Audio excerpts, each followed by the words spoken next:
Mr. O'Connor. What is your real name? Malcolm X. Is that your legal name? As far as I'm concerned, it's my legal name. Have you been to court to establish that I didn't have to go to court to be called Murphy or Jones or Smith.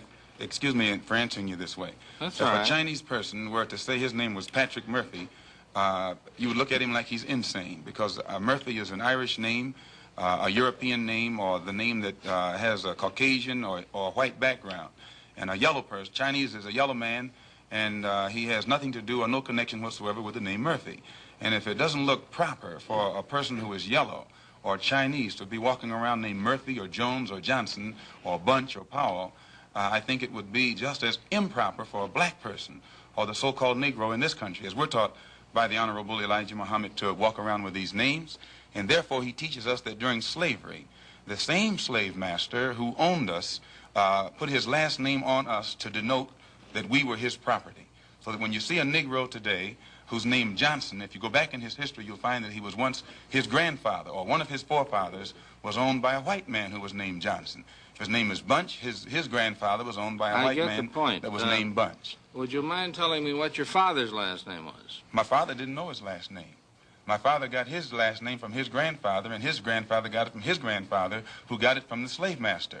The real names of our people were destroyed during slavery. Was there any line, any point in the genealogy of your family when you did have to use the last name, and if so, what was it? The last name of my forefathers was taken from them when they were brought to America and made slaves. And then the name of the slave master was given, which we refuse. We reject that name today. You mean you won't even tell me what your father's supposed last name was or gifted last name was? I never acknowledge it whatsoever.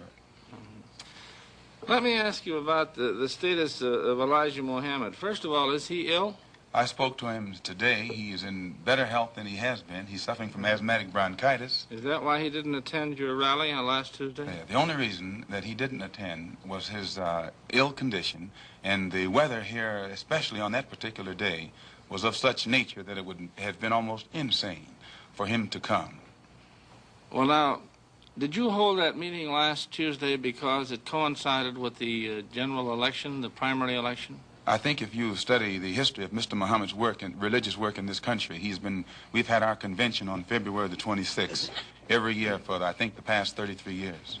Well, now, while you don't care to discuss your former name or the name that the slave master gave to your antecedents, it is a matter of record that Muhammad's last name was Poole, Elijah Poole. No, that's the name that his slave master gave to his grandfather or great-grandfather, but that's not his name. Well, his mother and father thought when they called him Elijah Poole that was his name. They didn't know any better. Well, if they didn't know any better or not, they thought that was his name. Yes, sir, but, sir... Well, what I'm trying to find out is when did he cease to be Elijah Poole and get to be Elijah Muhammad? In 1931, I think it was, in Detroit, he was taught the true history of our people and made aware at that time that he was wearing an English name, and by not being an Englishman, he looked out of place.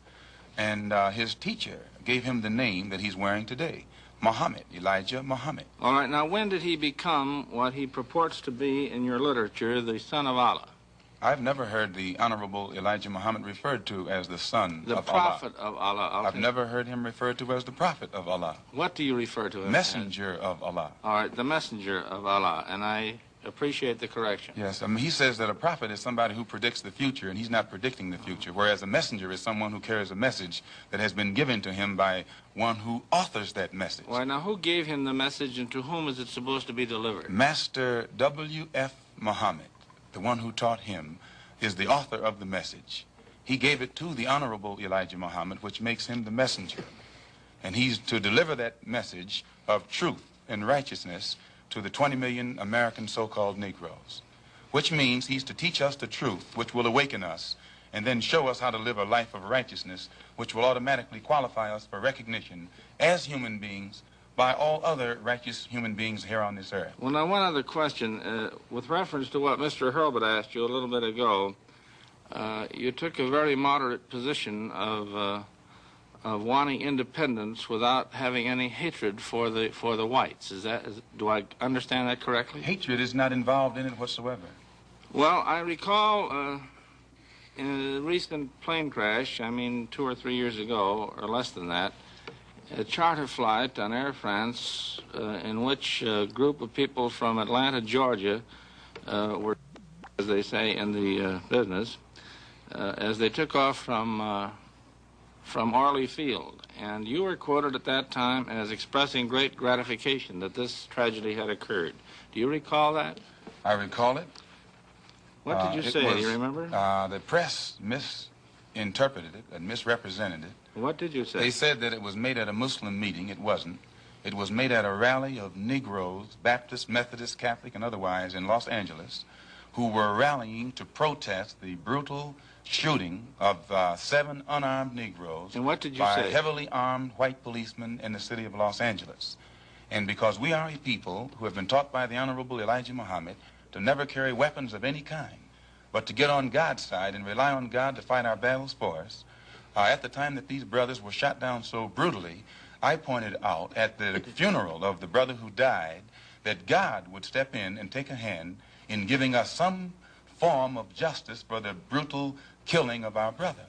And when the plane crashed in France, I pointed out to the crowd at this rally that this was an act of God showing his wrath or complete resentment over the brutal form of injustice that had been inflicted upon our poor unarmed brothers. Were you saying that, or do you believe that?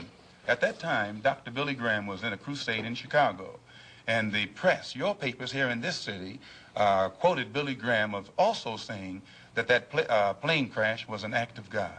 And if you take time to check the newspapers, I think that you'll find that this is correct. But no one thought that Billy Graham was so wrong when he attributed the crash of this plane to his God. But when we say that it come from our God, then we're looked upon as being, outrageous. I know, but you took the position that this was a matter of satisfaction to you for an injustice done against you, and I think that that's a trifle severe. We did not think that it was a coincidence that 120 of the whites on this plane came from the state of Georgia, a state that has the worst record in the history of America for the mistreatment of black people in this country. Worse than Mississippi?